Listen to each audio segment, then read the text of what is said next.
ஊராட்சியில் வந்து மூணாவது வார்டில் வந்து மின் மோட்டார் அமைச்சு ஒரு இப்போ டேங்க் இது போர் போட்டிருக்காங்க. போர் போட்டு பைப்பு வச்சு மின் இணைப்பு வாங்கிட்டாங்க. பஞ்சாயத்தில் தீர்மானம் போட்டு எடுத்துட்டாங்க.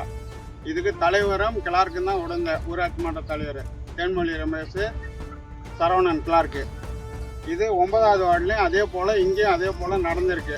சார் 175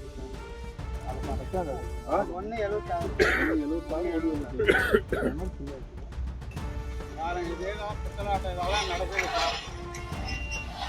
இந்த மாதிரி முறைகேடெல்லாம் இந்த பஞ்சாயத்தில் நடக்குது. இதில் மோட்டரும் இல்லை, ஒயரும் இல்லை. பில்லு இதுக்கு எடுத்துட்டாங்களா? பில்லு எடுத்திருக்காங்க சார். 24-25 போட்டு எடுத்துருக்காங்க. எவ்வளோ எடுத்துருக்காங்க? 176. அப்புறம் 174 781 ரூபா. இதுவும் ஒர்க் ஆகுது இல்லையா? அது கூட போர் அங்கே இருக்குது சார்.